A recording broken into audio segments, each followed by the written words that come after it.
वचन की राह पर चले हम सदा, यीशु का साथ हो रहे हमारी हर दुआ।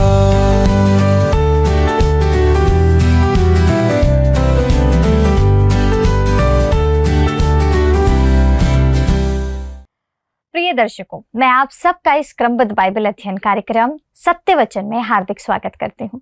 मुझे आपके फोन कॉल के द्वारा मालूम हुआ कि आप में से बहुत लोग पहली बार इस पुस्तक का अध्ययन कर रहे हैं और इस अध्ययन के द्वारा वचन की बातों को गहराई से समझ भी रहे हैं। मैं आप सबका धन्यवाद करती हूँ कि आप इस अध्ययन का लाभ उठा रहे हैं। तो आइए आज हम पुनः प्रकाशित वाक्य की पुस्तक के 9वें अध्याय के पद 13 से 21 तक ध्यान केंद्रित करेंगे। इसमें हम देखेंगे 6वीं तुरही फूंकने का वर्णन। इसमें जब तुरही फूंकी जाती है तो एक भयानक दृश्य प्रकट होता है। 4 स्वर्गदूत बंधे हुए थे, उन्हें खोल दिया गया। तब हम देखते हैं कि एक बड़ी सेना के माध्यम से पृथ्वी का एक बड़ा भाग नाश हो जाता है। मित्रों, यह दर्शन हमें बताता है कि परमेश्वर का न्याय वास्तविक है और जब मनुष्य निरंतर पाप में चलता रहता है तो निश्चय उसके परिणाम से कोई बच नहीं सकता। फिर भी इस न्याय के बीच परमेश्वर की इच्छा ये नहीं है कि मनुष्य नाश हो, बल्कि वो पश्चाताप करे और जीवन को पाए। यह अध्याय हमें ये सोचने पर मजबूर करता है कि क्या हम परमेश्वर की चेतावनियों को सुन रहे हैं या अब भी अपने मार्गों पर अड़े हुए हैं। तो आइए हम परमेश्वर के दास के द्वारा इन गंभीर बातों को समझें और सीखें। प्रिय मित्रों, एक बार पुनः आप सभी सम्मानित दर्शकों को प्रभु यीशु मसीह के पवित्र और सामर्थ्य नाम में प्रेम भरा नमस्कार। मित्रों, हम प्रकाशित वाक्य की पुस्तक का अध्ययन करते हुए उसके 9वें अध्याय तक पहुंच चुके हैं। पिछले अध्ययन में हम देख रहे थे कि 5वें स्वर्गदूत ने जैसे ही तुरही फूंकी तो महाक्लेश के अंतिम आधे भाग का प्रकोप आरंभ हो जाता है, जिसमें हमने टिड्डियों के प्रकोप को देखा था। वे सामान्य टिड्डियां नहीं थी जिनके राजा नहीं था, परंतु अब हम आते हैं और 6वें स्वर्गदूत की तुरही पर अपना ध्यान केंद्रित करते हैं। 5 स्वर्गदूतों ने अपनी अपनी तुरही फूंक दी है, वे फूंक चुके हैं। अब 6वें स्वर्गदूत की बारी आती है। तो यहाँ पर आप देखते हैं कि 6वीं तुरही के फूंके जाने पर फरहात नदी पर बंधे हुए स्वर्गदूतों का खोला जाना प्रकट करता है। तो आइए हम पढ़ते हैं प्रकाशित वाक्य 9 अध्याय उसका पद 13 और 14। यहाँ पर लिखा हुआ है, जब 6वें स्वर्गदूत ने तुरही फूंकी तो सोने की वेदी जो परमेश्वर के सामने है उसके सींगों में से मैंने ऐसा शब्द सुना, मानो कोई 6वें स्वर्गदूत से जिसके पास तुरही थी कह रहा है, उन 4 स्वर्गदूतों को जो बड़ी नदी फुरात के पास बंधे हुए हैं खोल दे।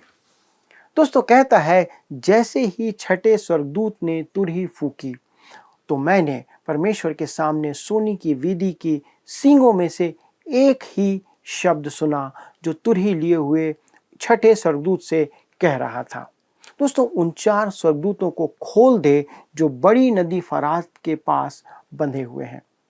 कहने का मतलब यह है कि जैसे ही स्वर्गदूत ने 6ठे स्वर्गदूत ने तुरही फूंकी तो सोने की वेदी के सींगों के मध्य से एक आज्ञा निकल पड़ी या एक आज्ञा की आवाज सुनाई पड़ी। सोने की वेदी दोस्तों हमने देखा था कि प्रार्थना का प्रतीक है। पृथ्वी पर मिलाप वाले तंबू में वह वेदी प्रार्थना को प्रकट करती है। दोस्तों, प्रकाशित वाक्य 8वें अध्याय के पद 3 में तुरहियों के फूके जाने के आरंभ के समय स्वर्गदूत ने यही प्रार्थना की थी, आपको याद होगा। 6ठे स्वर्गदूत को तुरही फूकने का ही काम नहीं सौंपा गया, परंतु फुरात नदी पर बंधे हुए 4 स्वर्गदूतों को खोल देने का, उन्हें स्वतंत्र करने का उत्तरदायित्व भी सौंपा गया था। उसे सोने की वेदी की सींगों के मध्य से आज्ञा दी जाती है और यह प्रभु यीशु मसीह की आवाज़ है। प्रभु यीशु मसीह सारी चीज़ों को नियंत्रित कर रहा है, वही आदेश देता है और उसने 7वीं मुहर खोल दी, जिसके परिणाम स्वरूप, जिसके कारण 7 तुरहियां फूंकी जाएंगी और उससे 7 मनुष्य उभर कर आएंगे तथा उसके बाद 7 कटोरे, प्रकोप के 7 कटोरे प्रकट होंगे। मित्रों, ये स्वर्गदूत जो बांध कर यहाँ पर रखे हुए थे वे स्पष्ट रूप से बुरे स्वर्गदूत थे, जिस कारण उन्हें बांधा गया था। यदि वे बुरे नहीं होते तो वे बांधे नहीं जाते। उन्हें छोड़ते ही पृथ्वी पर विनाश का प्रलय आ जाता है। उन्हें सबसे अलग बांध कर रखा गया था, क्योंकि मेरे विचार में दोस्तों उनका अपराध, उन्होंने बहुत बुरे बुरे काम किए थे। उन्हें फुरात नदी के निकट ही क्यों बांधा गया, प्रश्न ये उठता है। दोस्तों इसका उत्तर देना कठिन है, परंतु धर्मशास्त्र में इस स्थान के महत्व को अनदेखा नहीं किया जा सकता। अदन की वाटिका इसी क्षेत्र में कहीं ना कहीं पे उपस्थित थी। मनुष्य के पाप का आरंभ भी वहीं से हुआ था, अदन की वाटिका से। पहली हत्या भी यहीं की गई थी, पहला युद्ध भी यहीं से आरंभ हुआ था, जल प्रलय का आरंभ भी यहीं से हुआ था, और चारों ओर ये सारा पाप का जो प्रकोप है वो फैल गया। दोस्तों बेबीलोन का गुम्मट बनाने का प्रथम प्रयास यहीं किया गया था। बाबुल के लोग इस्राएलियों को बंदी बनाकर यहाँ पर ही लाए थे। बेबीलोन प्रतिमा आराधना का आरंभ करने वाला स्थान था। बेबीलोन ने ही परमेश्वर के विरुद्ध प्रतिमा आराधना को आरंभ किया था। दोस्तों महाक्लेश में पृथ्वी पर पाप का अंतिम आवेग या अंतिम कार्य भी यहीं पर किया जाएगा, अर्थात यहीं पर पाप को समाप्त किया जाएगा पृथ्वी पर। फुरात नदी पूर्व और पश्चिम का विभाजन करने वाली नदी है, वो विभाजन करती है। किपलिंग का कहना था कि पूर्व पूर्व ही है और पश्चिम पश्चिम ही रहेगा। ये दोनों भाग कभी नहीं मिल सकते मित्रों। कुछ हद तक यह सच है। शायद अतीत में कोई ऐसा अवरोध या प्रभाव रहा होगा जिसने पूर्व के मनुष्यों को पश्चिम में फैलने से रोका हो, लेकिन अब यह टूट चुका है। अब पूर्व और पश्चिम एक साथ मिल चुके हैं। लोग एक दूसरे के यहाँ आना जाना करते हैं। आपको याद होगा दोस्तों कि नेपोलियन ने ही यह कथन दिया था कि चीन एक सोता हुआ दानव है और ईश्वर उस पीढ़ी पर दया करे जो उसे जगाती है। दोस्तों आज हमने चीन को जगा दिया है और वह आज भी पूरी तरह जीवंत है, वो अलाइव है। चीन संसार की 1/4 आबादी का आज प्रतिनिधित्व करता है। हम इस प्रकार जानते हैं इन बातों को। फुरात नदी के पूर्वी क्षेत्रों की जनसंख्या संसार की अधिकांश जनसंख्या आज के समय में है। अब यदि ये लोग पश्चिम की ओर बढ़ने लगे तो क्या होगा, पश्चिम के क्षेत्र का क्या होगा? वे किसी दिन आगे बढ़ते ही चले जाएंगे और आगे बढ़ते बढ़ते वहां तक पहुंच जाएंगे। दोस्तों सिकंदर के समय में या सिकंदर महान के युग में श्वेत वर्ण के मनुष्यों का वो समय था और अब वह समाप्त हो चुका है, परंतु समाजवाद का उपनिवेश स्थापित करना आज जारी है। काले लोगों की जातियां या काले रंग के लोगों की जातियां आज जाग रही है। वो लोग जो कि गोरी चमड़ी के नहीं हैं वो आज एक्टिव होते चले जा रहे हैं और ऐसा प्रतीत होता है कि इन 4 स्वर्गदूतों का पूर्व के निवासियों को रोके रखने का कोई प्रयोजन अवश्य रहा होगा। जकरिया 5 अध्याय में जकरिया बेबीलोन को झूठे धर्म का अंतिम गढ़ कहता है। यही शैतान का अंतिम गढ़ होगा दोस्तों। तब अध्याय 9 के पद 15 और 16 में हम आगे बढ़ते हैं और पढ़ते हैं कि वो आगे क्या कहता है। आइए हम पढ़ते हैं प्रकाशित वाक्य 9 उसका 15 और 16। लिखा है, वे चारों दूत खोल दिए गए जो उस घड़ी और दिन और महीने और वर्ष के लिए मनुष्यों की 1/3 के मार डालने को तैयार किए गए थे। उनकी फौज के सवारों की गिनती 20 करोड़ थी। मैंने उनकी गिनती सुनी। दोस्तों दूसरे शब्दों में हम कह सकते हैं वे 4 स्वर्गदूत जो उस घड़ी और दिन और महीने और वर्ष के लिए मनुष्यों की 1/3 जनसंख्या को मार डालने के लिए तैयार किए गए थे, छोड़ दिए गए, स्वतंत्र कर दिए गए। और घुड़सवार सेना की गिनती जो है वो 20 करोड़ की थी। जैसा हमने पढ़ा दोस्तों, लिखा है वे चारों दूत खोल दिए गए जो उस घड़ी, उस दिन और महीने और वर्ष के लिए ठहराए गए थे। मित्रों आप इसे ज्यों का त्यों ही समझें, क्योंकि मैं नहीं जानता कि इसकी अन्य व्याख्या क्या हो सकती है। समय स्पष्ट यहाँ पर किया गया है और हमें बताया गया है और कहता है मनुष्यों की 1/3 को मार डालने को तैयार किए गए थे। मित्रों छठी तुरही फूकने पर मानव जाति की 1/3 आबादी नष्ट हो जाएगी। हम पहले ही 1/4 को नष्ट होते देख चुके हैं और अब 1/3 को भी नष्ट होते यहाँ पर आप देख रहे हैं। महाक्लेश के समय में पृथ्वी की आधी से अधिक आबादी समाप्त हो जाएगी। इसमें कोई बड़ी बात नहीं है दोस्तों कि प्रभु यीशु मसीह ने मत्ती 24 उसके पद 22 में कहा था, यदि वे दिन घटाए ना जाते तो कोई प्राणी ना बचता, परंतु चुने हुओं के कारण वे दिन घटाए जाएंगे। मित्रों, सेना की संख्या यहाँ पर बड़ी ही विस्मयकारी है। ये संख्या बड़ी ही चमत्कारिक संख्या हमें प्रतीत होती है। लिखा है 20 करोड़ लोग। दोस्तों, चीन कुछ अन्य देशों के साथ मिलकर आज इतनी बड़ी सेना तैयार कर सकता है, क्योंकि आप पूर्व में देखते हैं कि बहुत से ऐसे देश हैं जिनकी सेना इतनी बड़ी हो सकती है, क्योंकि वहाँ पर आज बहुत से मनुष्य निवास कर रहे हैं। मित्रों, इन दूतों के मुक्त किए जाने पर पश्चिम की जाति का भविष्य अंधकार में दिखाई देता है। इस अंश में जो कहा गया है वह यह है कि टिड्डियों द्वारा दर्शाया गया दुष्टात्माओं का विश्वव्यापी आक्रमण होगा। वे महायुद्ध के लिए प्रेरित किए जा रहे हैं। आज तक तो विश्व युद्ध में विश्व के सब देश नहीं लड़े हैं। अब तक जितने विश्व युद्ध हुए हैं उसमें सारे देश सम्मिलित नहीं हुए हैं, परंतु अब हम देखते हैं कि इस विश्व युद्ध में संसार के सारे देश शामिल हो जाएंगे। क्या ये 20 करोड़ की सेना मनुष्यों की है? हो सकती है दोस्तों, परंतु स्पष्ट कहूँ तो मेरा मानना है कि यह दुष्टात्माओं का आक्रमण है, जो शैतान द्वारा अधोलोक की सुरंग खोलने का परिणाम होने जा रहा है। इन घुड़सवारों का निम्नलिखित वर्णन इस तथ्य की ओर भी हमें अधिक पुष्टि करता है। आइए अब हम आगे बढ़ते हैं और पढ़ते हैं प्रकाशित वाक्य 9 अध्याय के पद 17 और 18 को। यहाँ पर लिखा है, मुझे इस दर्शन में घोड़े और उनके ऐसे सवार दिखाई दिए जिनकी झीलमें आग और धूम्रकांत और गंधक की सी थीं, और उन घोड़ों के सिर सिंहों के सिरों के समान थे, और उनके मुंह से आग, धुआं और गंधक निकलते थे। इन तीनों महामारियों अर्थात आग और धुएं और गंधक से जो उनके मुंह से निकलते थे, मनुष्यों की 1/3 मार डाली गई। दोस्तों, कहता है, इस प्रकार मैंने अपने दर्शन में घोड़ों और उन पर सवारों को देखा जिनकी कवचें अग्नि अर्थात आग की तरह लाल थीं, जलकुंभी और गंधक की तरह थीं, और घोड़ों के सिर सिंहों के सिर के समान थे, और उनके मुंह से आग और धुआं और गंधक निकल रहे थे। इन तीनों विपत्तियों से उनके मुंह से निकलने वाली आग, धुएं और गंधक से 1/3 मनुष्य को मार डालती है। दोस्तों, बहुत से लोग तो इन्हें टैंक कहते हैं कि ये इस प्रकार के टैंक होंगे। उन्हें कैसा पता दोस्तों कि महाक्लेश के समय में टैंकों का उपयोग किया जाएगा। हम भविष्य की बात कर रहे हैं इस समय। आधुनिक टैंक बताते हैं कि यह भविष्य में हो सकता है, लेकिन मेरा मानना है कि उस काल में कुछ और बेहतर भी आधुनिक यहाँ पर लाया जा सकता है। दोस्तों, ध्यान दीजिए कि रंग जितने आकर्षक हैं, घुड़सवार उतने ही अप्राकृतिक यहाँ पर दिखाए गए हैं। आग अर्थात आग का सुर्ख लाल रंग यहाँ प्रकट किया गया है।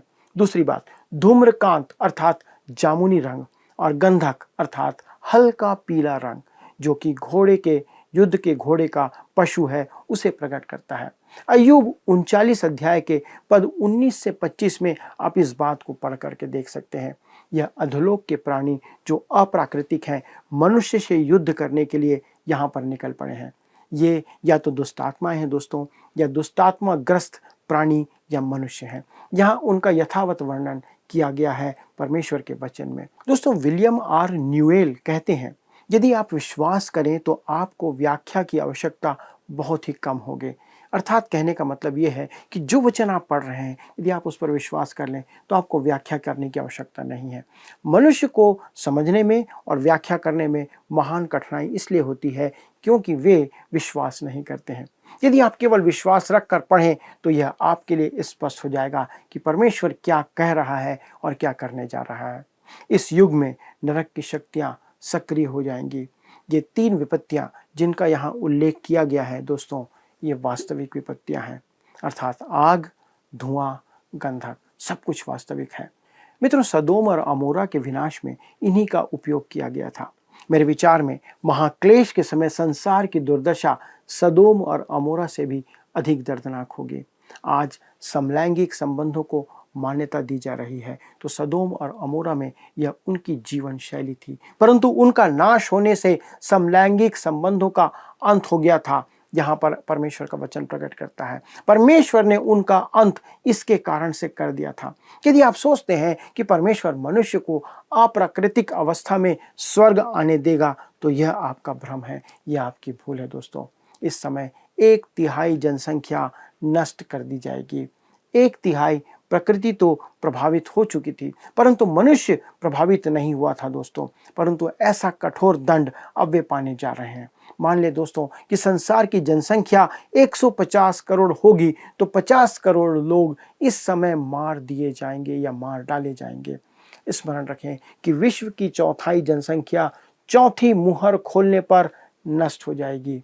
पृथ्वी की जनसंख्या का ऐसा भयानक नरसंहार हिरोशिमा पर परमाणु बम के गिराए जाने तक भी इतिहास में कभी नहीं हुआ था। ऐसा कभी नहीं हुआ था। इसके बाद से ही मनुष्य ने प्रकाशित वाक्य की भाषा से भी अधिक भयानक भाषा का उपयोग करना आरंभ कर दिया है। वे संपूर्ण मानव जाति के नष्ट हो जाने की बात करते हैं, परंतु प्रभु यीशु ने कहा है कि वह ऐसा नहीं होने देगा। मत्ती 24 और 22 को स्मरण रखें। यदि वे दिन घटाए ना जाते तो कोई प्राणी ना बचता। दोस्तों, यदि संभव हो तो मनुष्य आत्महत्या कर लेगा, परंतु वो आत्महत्या भी उस समय नहीं कर पाएगा।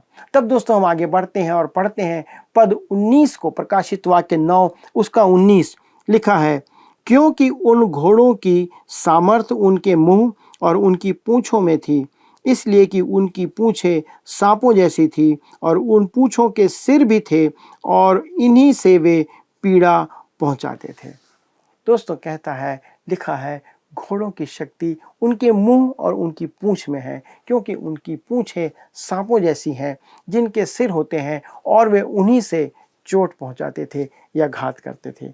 मित्रों, ये अप्राकृतिक घोड़े हैं जो अपने मुंह से किसी को हानि पहुंचा सकते हैं, मार सकते हैं। और सबसे अजीब बात यह है कि उनकी पूंछों में घोड़ों के बालों की जगह सांप हैं, जिसका इस्तेमाल मानव जाति के विनाश में किया जा रहा है। तब हम आगे बढ़ते हैं और पद 20 और 21 को पढ़ते हैं। प्रकाशित वाक्य 9 उसका 20 और 21 लिखा है, बाकी मनुष्यों ने जो उन मरियों से ना मरे थे अपने हाथों के कामों से मन ना फिराया कि दुष्टात्माओं की और सोने और चांदी और पीतल और पत्थर और काठ की मूर्तियों की पूजा ना करें, जो ना देखें, ना सुन, ना चल सकती है, और जो खून और टोना और व्यभिचार और चोरी उन्होंने की थी उनसे मन ना फिराया।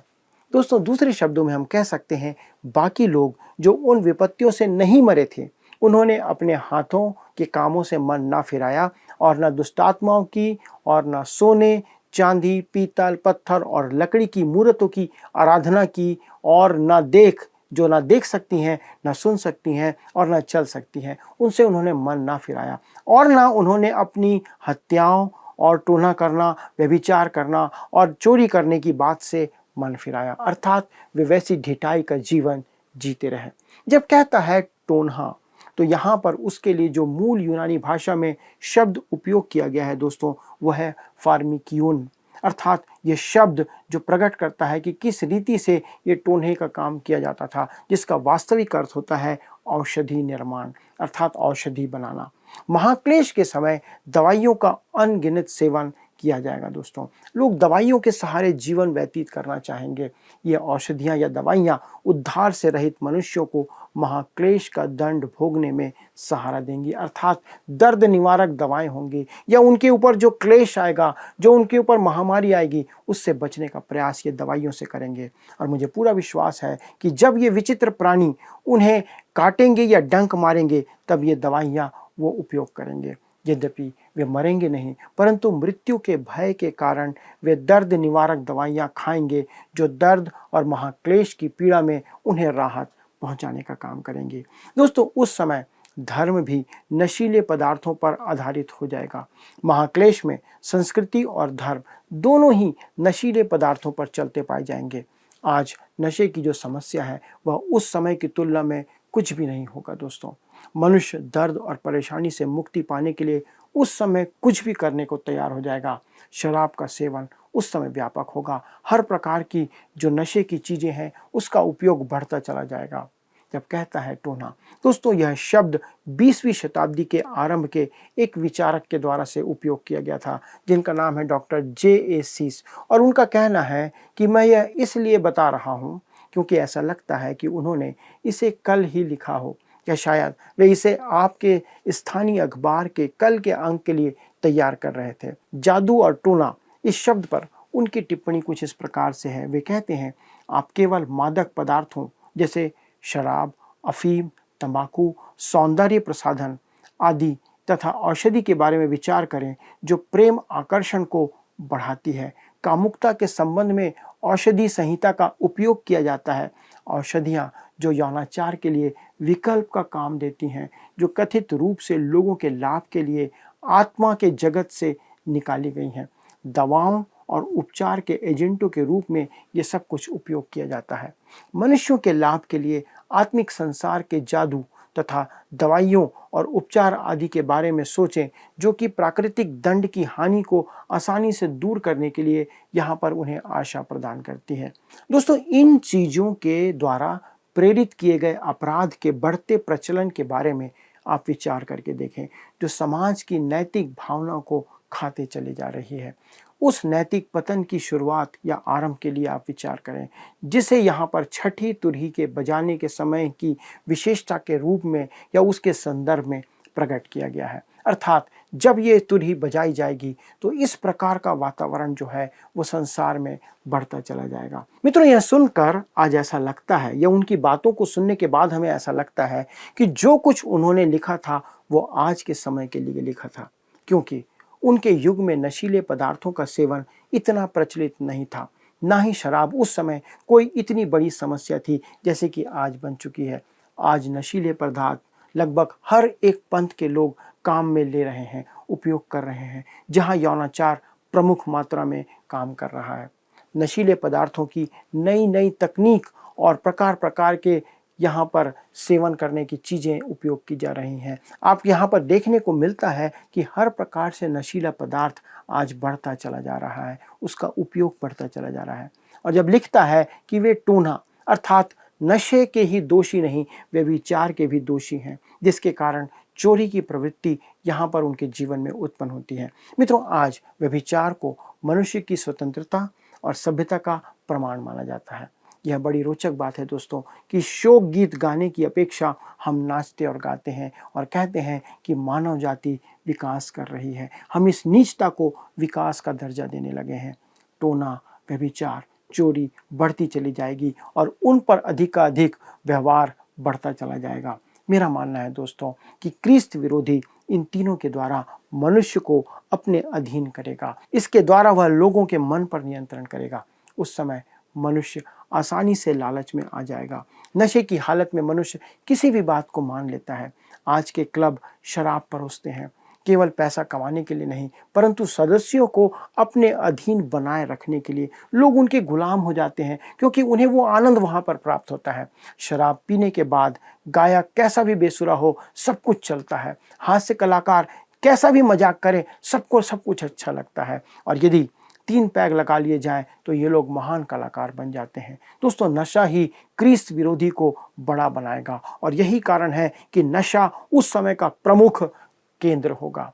दूसरा थिस्सलुनीकियों 2 अध्याय 9 से 10 में पौलुस इस बात को लिखता और कहता है, उस अधर्मी का आना शैतान के कार्य के अनुसार सब प्रकार की झूठी सामर्थ और चिन्ह और अद्भुत काम के साथ और नाश होने वाले के लिए अधर्म के सब प्रकार के धोखे के साथ होगा, क्योंकि उन्होंने सत्य के प्रेम को ग्रहण नहीं किया जिससे उनका उद्धार होता।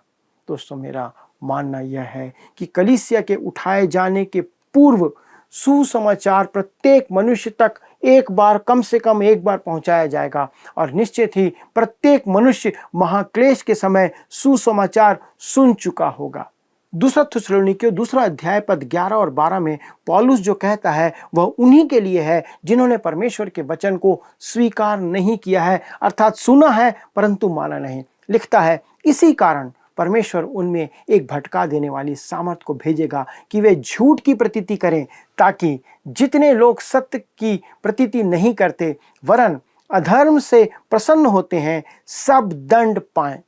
दोस्तों, जिस पल आप सुसमाचार को त्याग कर परमेश्वर से मन फेर लेते हैं तो आप उस आने वाले बड़े झूठ के लिए खुल जाते हैं, आप उसके लिए ओपन हो जाते हैं या आप अपने आप को कमज़ोर बना लेते हैं।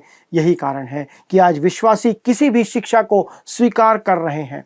दोस्तों, किसी ने ऐसा कहा है कि जो किसी भी बात पर दृढ़ ना हो वह किसी भी बात का शिकार हो जाता है। यही कारण है कि परमेश्वर के वचन पर दृढ़ ना रहने वाले किसी भी धार्मिक पंथ के शिकार बन जाते हैं। आज कोई भी उन्हें आकर बहका कर चला जाता है। दोस्तों, आज आपके और मेरे लिए केवल एक ही साधन और एक ही संसाधन है जो हमें आने वाले महाक्लेश और परमेश्वर के क्रोध से, उसके कोप से बचा सकता है। वह है परमेश्वर का विशुद्ध वचन, जो परम पवित्र और शुद्ध है, जो आपके हाथों में है, जो हमारे हाथों में है। आइए दोस्तों, हम उस वचन के अनुसार ही चलने का प्रयास करें, क्योंकि ये वचन ही है जो हमें सारे झूठ से बचा सकता है। आइए धन्यवाद और प्रार्थना करें। हमारे स्वर्गीय पिता, हमारे प्रभु यीशु क्रिस्त के नाम से आपको धन्यवाद देते हैं कि आपने प्रभु आने वाले समय में और वर्तमान समय में अपने लोगों को बचाए रखने के लिए, संसार के प्रत्येक मनुष्य को बचाए रखने के लिए प्रभु अपना पवित्र वचन दिया है। आज हमारे हाथों में ये बाइबल है प्रभु, जो प्रकट करती है कि आज हमें किन बातों से सचेत रहना है। अनुग्रह करना पिता कि हम इस वचन से कभी दूर ना हो। प्रतिदिन प्रतिपल अपना जीवन हम इस वचन के अनुसार चलाने की प्रयास करें, और साथ ही साथ प्रभु इस वचन के आधार पर हम आपकी सुरक्षा को सदैव अपने जीवन में प्राप्त करते रहें। पिता, इस प्रार्थना को सुनने के लिए धन्यवाद देते हुए विनती प्रभु यीशु क्रिस्त के नाम से मांगते हैं, आमीन। आइए अब हम प्रश्नों को देखें। पिछले प्रश्न का उत्तर है ए, शैतान। महाक्लेश के अंतिम चरण में अधोलोक की कुंजी शैतान को दे दी जाएगी। आज के अध्ययन पर आधारित प्रश्न है, किसने बेबीलोन को झूठे धर्म का अंतिम गढ़ कहा?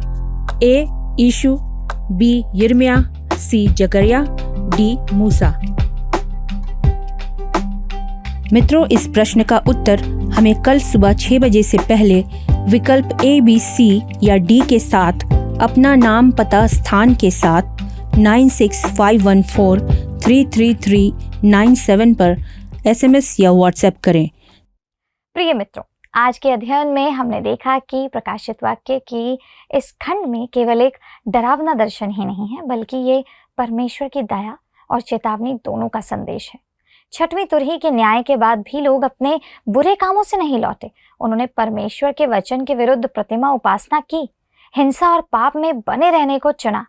मित्रों, परमेश्वर के दास के द्वारा हमने सच्चाई को जाना है कि बाहरी विपत्तियां तब तक हमें नहीं बदल सकती जब तक हमारा हृदय परमेश्वर के सामने नम्र ना हो।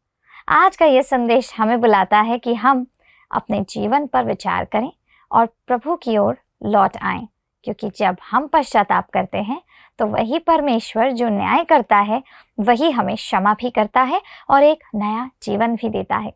मित्रों, आज समय है कि हम उसके वचन को सुनें, चेतावनी को गंभीरता से लें और उसके प्रेम में चलकर सच्ची शांति का अनुभव करें। क्या आप अपने जीवन के लिए थोड़ा ठहर कर विचार करेंगे? क्या आप अपने लिए एक निर्णय लेंगे? निर्णय आज आपके हाथों में है। यदि आप इस अध्ययन को दोबारा देखना चाहते हैं तो हमारे YouTube पर वर्ड रिसाउंड्स हिंदी में इसे पुनः देख सकते हैं, और अधिक जानकारी और प्रार्थना के लिए आप दिए गए नंबर 9651433397 पर संपर्क कर सकते हैं। हमारे परामर्शदाता आपकी सहायता करेंगे। धन्यवाद। क्या आपको यह कार्यक्रम पसंद आया? अभी हमें एक मिस कॉल करें और आप अगले विजेता हो सकते हैं।